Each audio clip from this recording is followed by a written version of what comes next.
Maliit pa lamang si Bene nang mamulat siya sa mundong hindi niya pinili. Isang mundong puno ng sigawan, iyakan at takot. Sa halip na mga kwentong pampatulog at halakhakan ang bumalot sa kanyang pagkabata, ang madalas niyang marinig ay ang matitinis na boses ng kanyang mga magulang na nag-aaway gabi-gabi. "Wala ka na namang dalang pera, Luis," umiiyak na sigaw ng kanyang inang si Aling Cora. Ano bang gusto mong gawin ko ha?" Balik ng kanyang amang si Mang Luis, na amoy alak at hirap ng tumayo ng tuwid. Sa isang sulok ng kanilang maliit at halos magiba ng bahay, tahimik na nakayakap si Bene sa kanyang sarili. Nanginginig ang kanyang mga kamay, habang pilit niyang tinatakpan ng kanyang mga tenga. Ngunit gaano man niya subukan, hindi niya kayang takasan ang mga salitang parang kutsilyong tumatagos sa kanyang murang isipan. Minsan, nasilayan niya ang kanyang ina na nakaluhod sa sahig. Umiiyak habang hawak ang kanyang pisngi. Sa harap niya, si Mang Luis ay galit na galit. Tila ba wala ng kontrol sa sarili. "Tumigil ka na!" sigaw ni Bene kahit nanginginig ang boses. Sandaling natahimik ang paligid. Napatingin si Mang Luis sa kanya. Isang tinig na puno ng galit at pagkadismaya. "Pumasok ka sa kwarto mo! Huwag kang mangyangialam dito!" Maring utos nito. Hindi na umimik pa si Bene. Tahimik siyang umatras. Ngunit sa kanyang murang puso, may kung anong unti-unting nabubuo.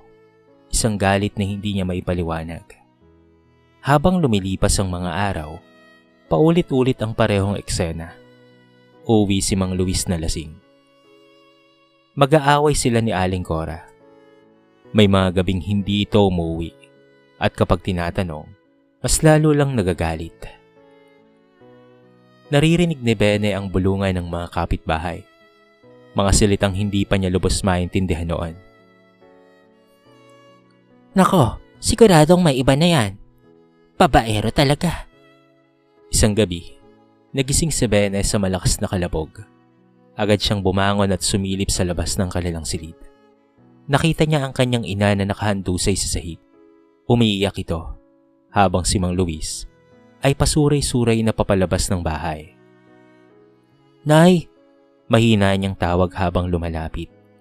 Ngumiti si Aling Cora sa kabila ng kanyang luha. "Okay lang ako, anak.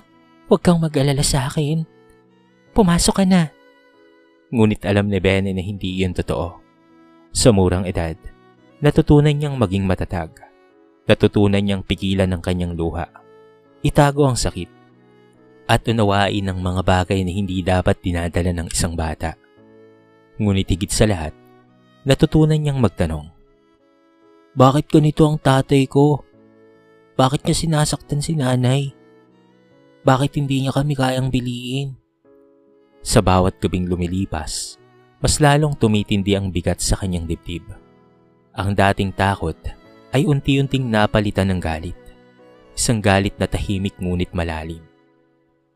Habang pinagmamasdan niya ang kanyang ina na pilit na bumabangon sa bawat sakit na dinaranas, may isang bagay na unti-unting nag-uugat sa kanyang puso.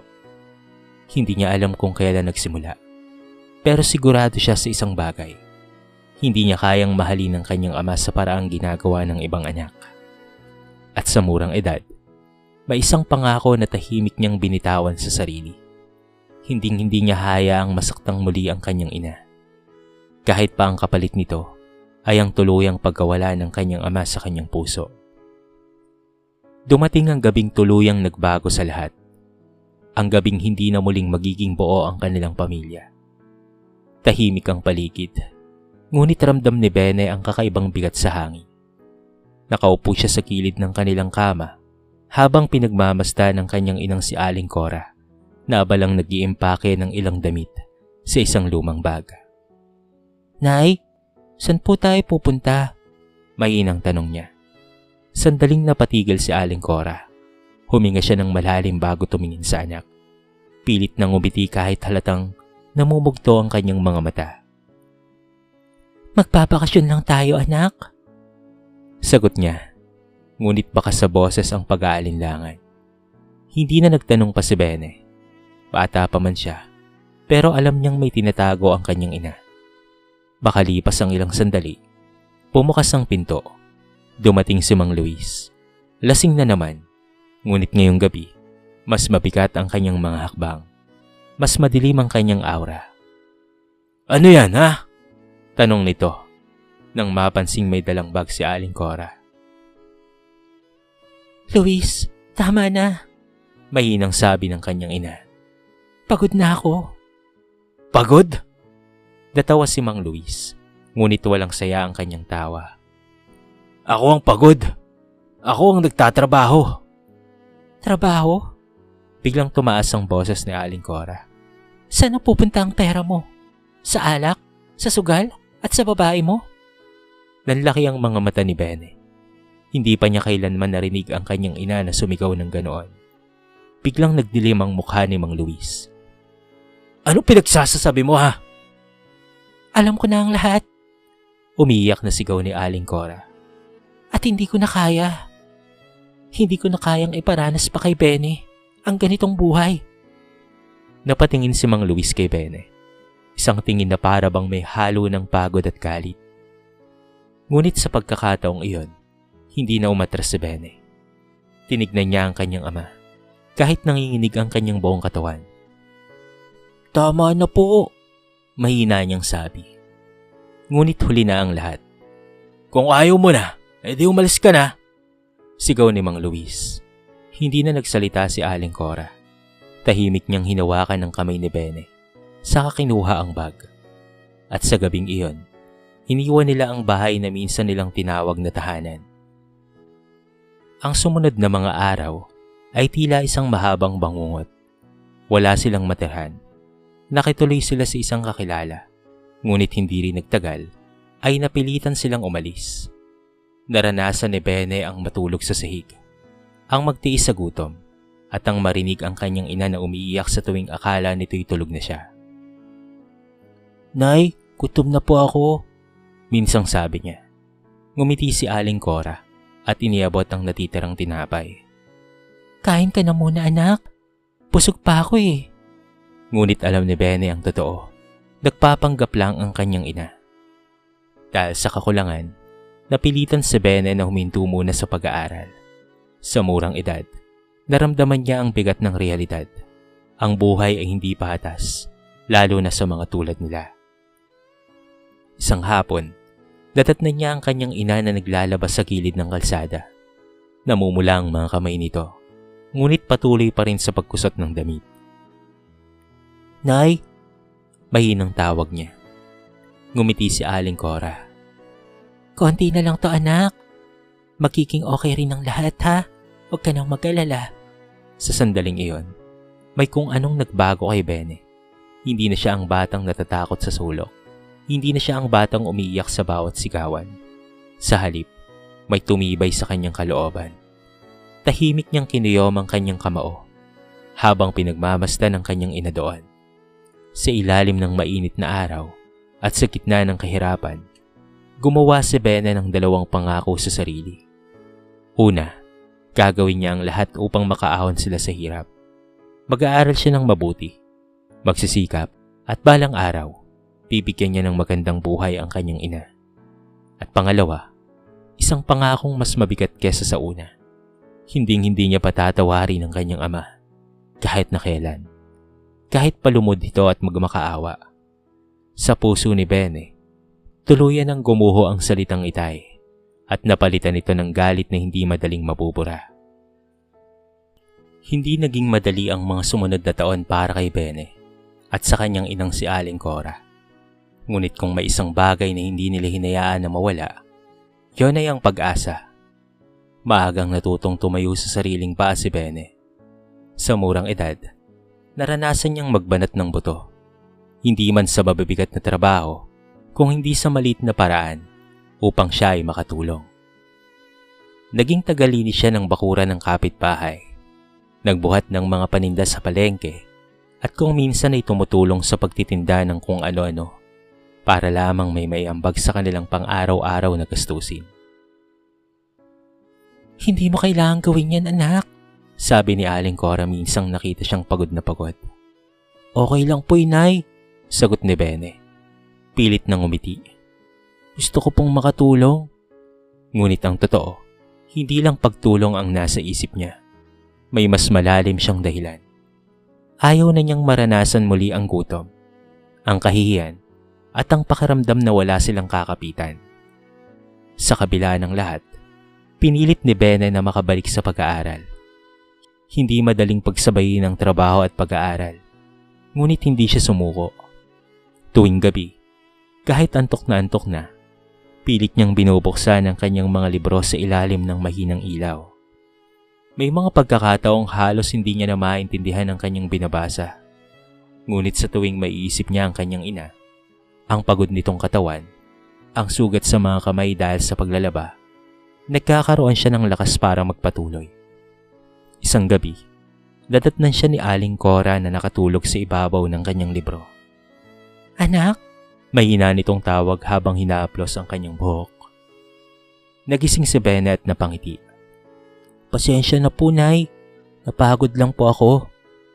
Umupo si Aling Cora sa tabi niya. Hindi mo kailangang pahirapan ang sarili mo ng ganito, anak. Umiling si Bene. Kailangan po, Nay. Para po sa inyo. Napaluha si Aling Cora, ngunit agad rin itong ngumiti. Ang gusto ko lang po ay maging masaya ka. Ngunit sa puso ni Bene, malinaw ang kanyang layunin. Ang saya ay darating lamang kapag natupad na niya ang kanyang pangako. Habang lumilipas ang panahon, unti-unting nagbunga ang kanyang pagsisikap. Nakapagtapos siya ng elementarya na may karangalan.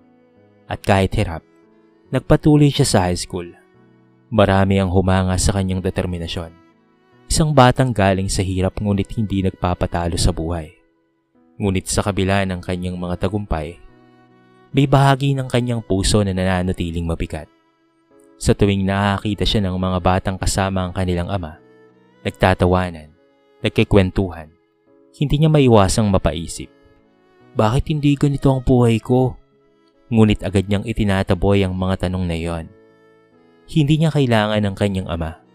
Hindi niya kailangan ng isang taong pinili silang iwan. Mas okay kami ni nanay, bulong niya sa sarili. At totoo iyon. Sa bawat araw na lumilipas, mas lalo niyang pinapatunayan na kaya nilang mabuhay kahit wala si Mang Luis.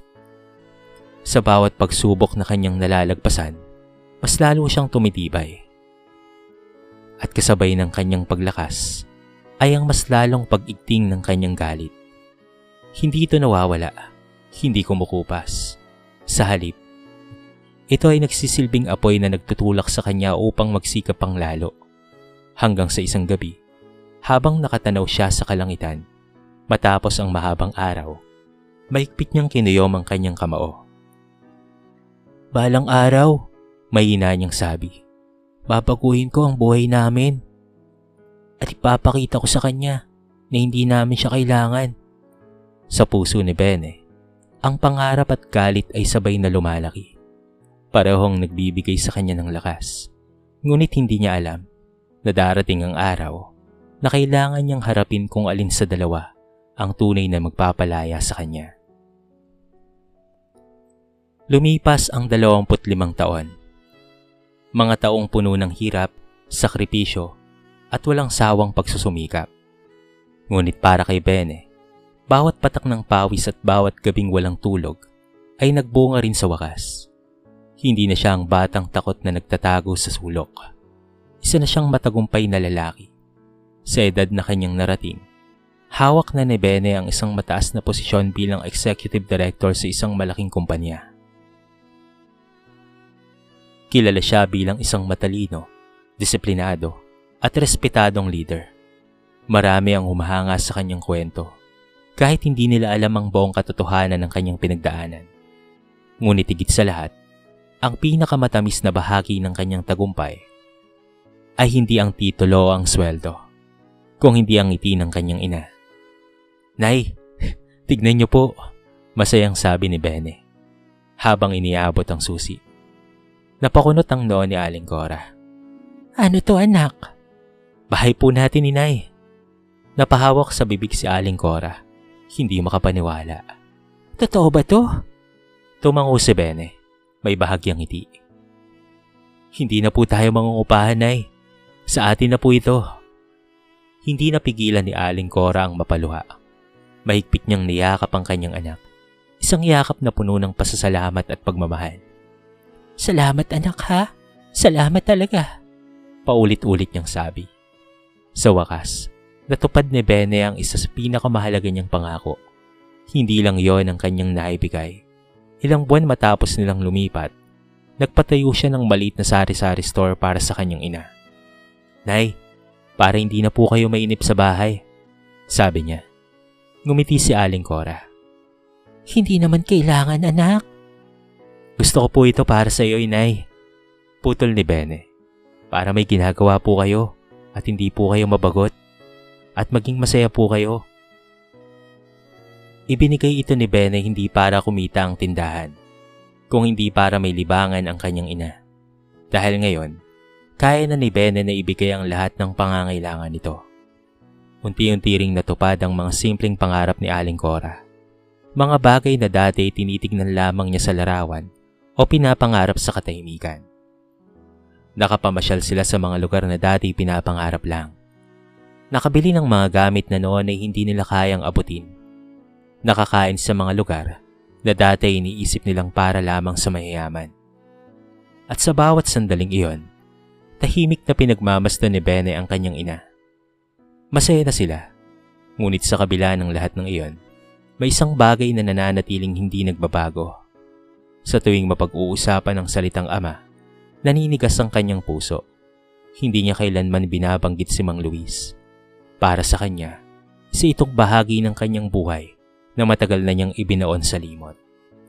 Ngunit ang totoo, hindi ito tuluyang nawala.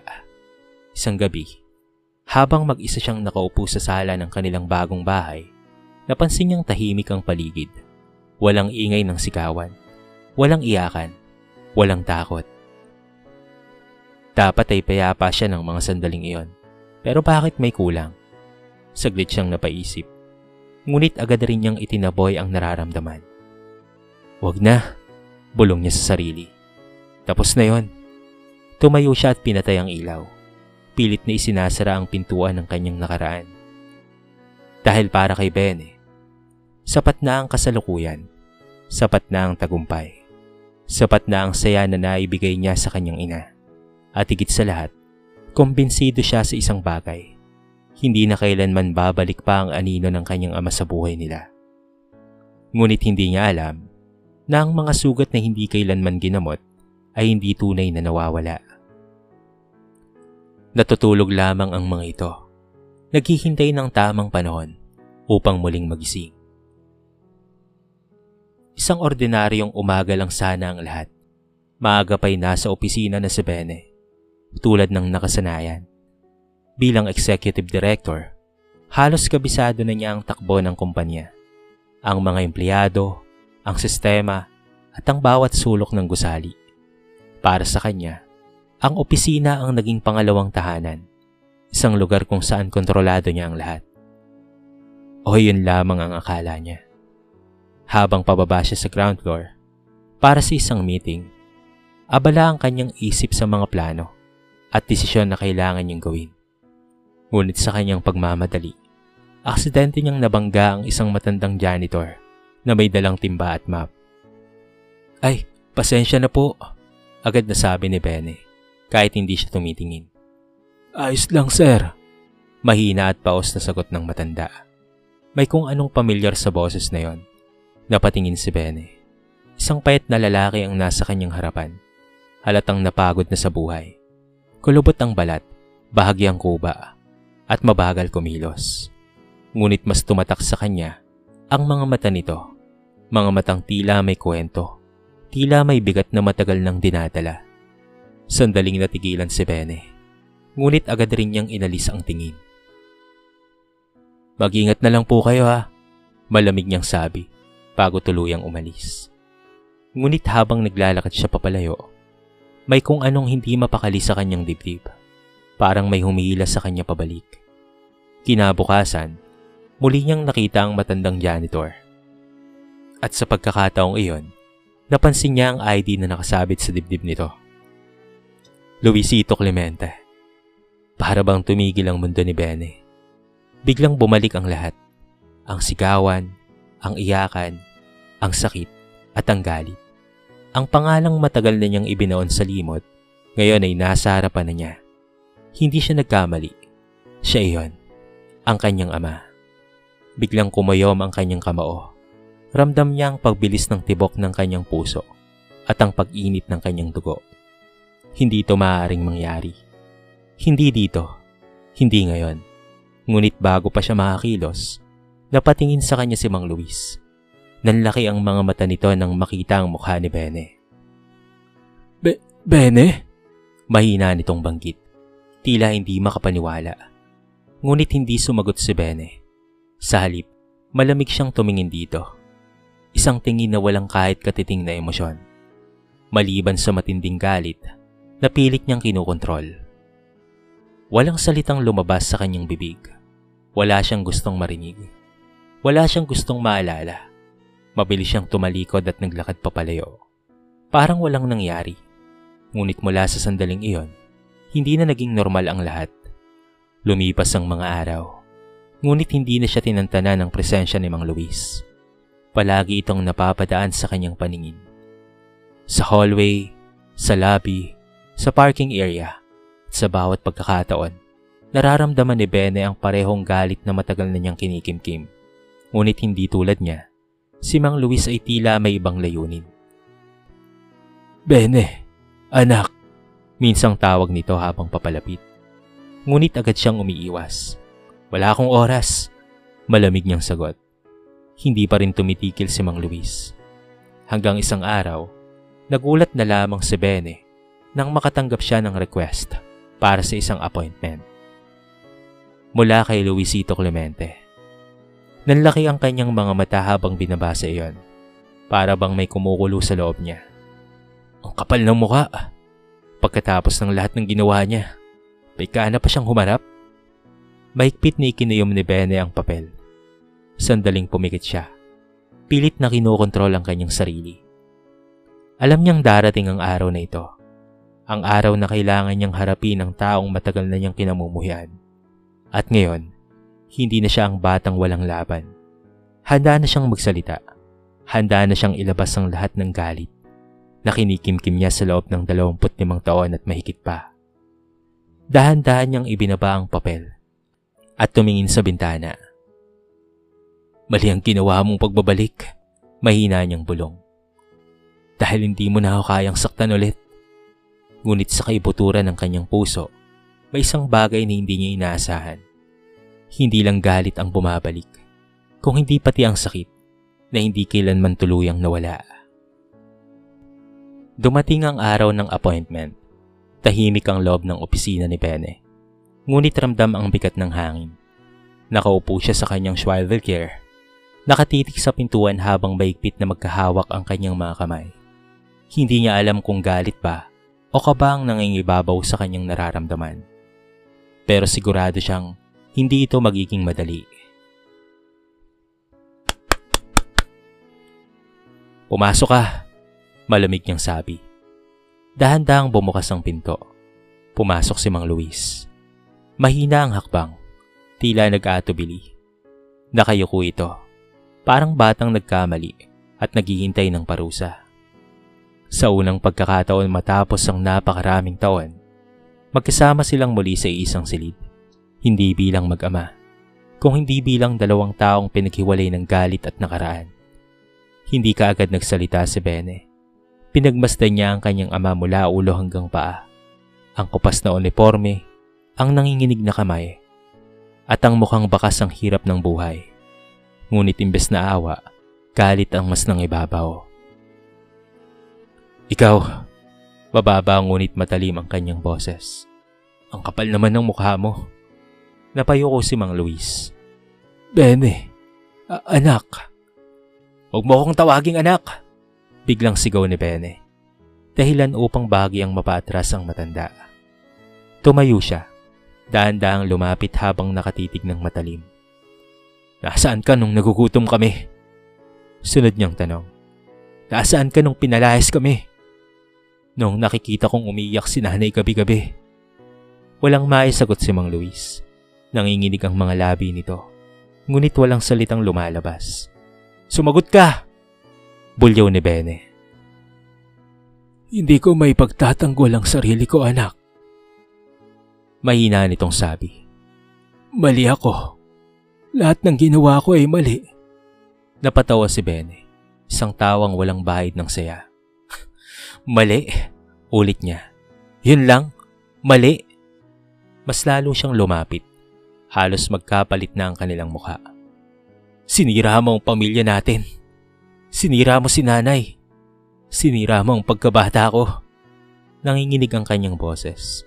Ngunit hindi sa kahinaan, kung hindi dahil sa sobrang galit. Napaluwa si Mang Luis. Alam ko, at nagsisisi ako araw-araw. Hindi sapat ang pagsisisi, putol ni Bene. Hindi nito mabubura ang lahat. Lumod si Mang Luis. Isang eksenang hindi inaasahan ni Bene. Patawarin mo ako, anak. Umiyak nitong sabi. Wala akong ibang iniiling kung hindi ang mapatawad mo ako. Kahit yun lang. Ngunit imbes na maantig, mas lalo lamang tumigas ang puso ni Bene. Tinignan niya ang kanyang ama, ang taong minsang kinakatakutan niya. Ngayon ay nakaluhod sa kanyang harapan. Pero huli na ang lahat. Kahit kailan, malamig niyang sabi, hindi kita mapapatawad. Parang tumigil ang mundo sa mga salitang iyon. Dahan-dahang tumayo si Mang Luis. Wala na itong lakas na magsalita pa. Tanging ang luha na lamang ang patuloy na dumadaloy sa kanyang mga mata. Pasensya ka na, anak, huling sabi nito bago tumalikod. Hindi na siya pinigilan ni Bene. Hindi na siya nagsalita. Tahimik niyang pinanood ang kanyang ama na lumabas ng opisina. Parang isang estranghero na walang lugar sa kanyang buhay. Matapos ang araw na yon, hindi na muling nakita ni Bene si Mang Luis sa kumpanya. Wala na ito sa listahan ng mga empleyado. Parang bula itong nawala. Ngunit para kay Bene, wala itong ibig sabihin. Hindi niya ito hinanap. Hindi niya ito tinanong. At lalong hindi niya ito pinagsisihan. Oo, tama lang yun. Bulong niya sa sarili. Ngunit sa kabila ng mga salita, may kakaibang katahimikan na bumalot sa kanya. Isang katahimikang hindi niya may paliwanag. At kahit pilit niyang kinukumbinsi ang sarili na wala na siyang pakialam, may isang bahagi ng kanyang puso ang tila nagtatanong, kung talaga bang wala. Lumipas ang ilang araw matapos ang muling pagkikita nila ni Mang Luis. Ngunit hindi pa rin matahimik ang isipan ni Bene. Sa tuwing nag-iisa siya, pumabalik sa kanya ang eksenang iyon. Ang kanyang ama na nakaluhod, umiiyak at humihingi ng tawad. Pinilit niya itong itaboy. Pinilit niyang kumbinsihin ang sarili na tama ang ginawa niya. Ngunit bakit parang may kulang? Isang hapon, nabalitaan niya na namatayan ng asawa ang isa sa kanyang mga staff. Bilang isang leader, alam niyang responsibilidad niyang makiramay. Kaya agad siyang nagtungo sa burol. Tahimik ang paligid. Maririnig ang mahihinang hikbi at bulungan ng mga taong nakikiramay. Dahan-dahang lumapit si Bene at nakiramay sa kanyang empleyado. Isang babaeng halos hindi makatingin sa sobrang lungkot. Condolence, mahinang sabi niya. Tumango lamang ang babae, hindi makapagsalita. Habang nakatayo si Bene sa isang sulok, hindi niya maiwasang marinig ang usapan ng ilang taong naroon. Ang sakit naman ang nangyari. Kailan lang?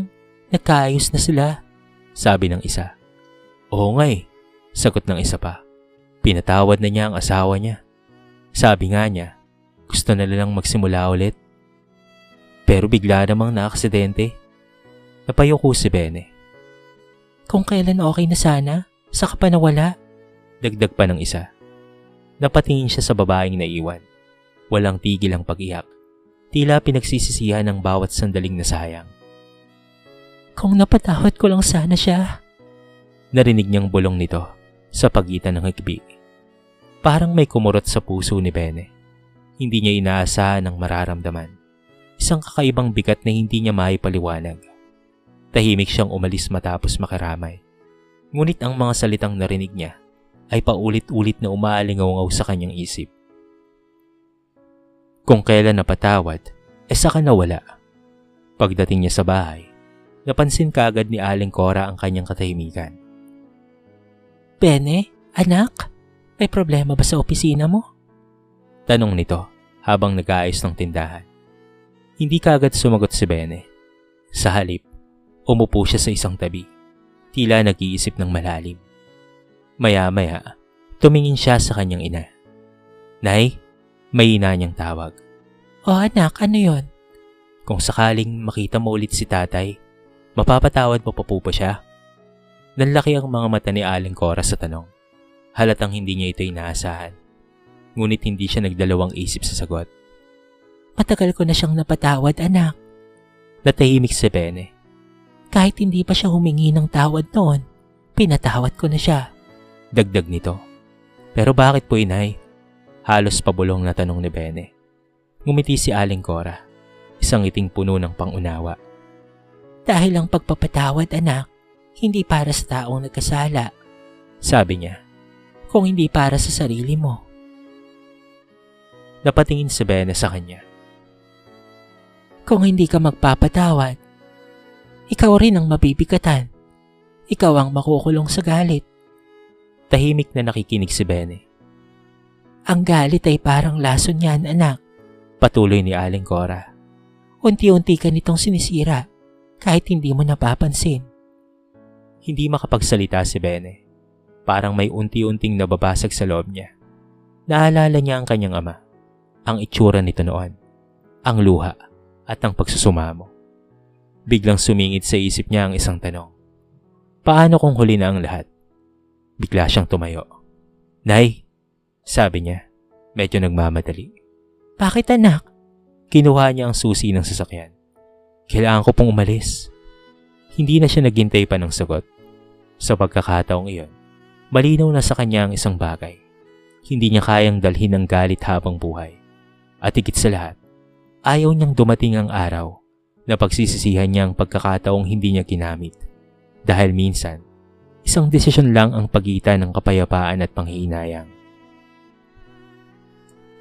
Hindi alam ni Bene kung saan magsisimula. Habang nagmamaneho siya, sunod-sunod ang pumapasok sa isip niya. Mga alaala ng sakit, galit, at mga salitang matagal niyang kinimkim. Ngunit sa pagkakataong ito, may kasabay na takot. Takot na baka huli na ang lahat. Ilang oras siyang nagtanong-tanong. Bumalik siya sa kumpanya. Kinausap ang ilang utility staff. At doon niya nalaman kung saan huling nakita si Mang Luis. Doon sa isang maliit na inuupahang kwarto sa isang lumang eskinita. Pagdating niya roon, tila bumalik siya sa nakaraan. Makikitid na daan, mga lumang bahay, amoy ng kahirapan. Huminto siya sa tapat ng isang pintuang gawa sa yero. Sandali siyang napatigil. Hindi niya alam kung kaya niya. Ngunit naaalala niya ang sinabi ng kanyang ina, na ang pagpapatawad ay para sa sarili mo. Dahan-dahan siyang kumatok.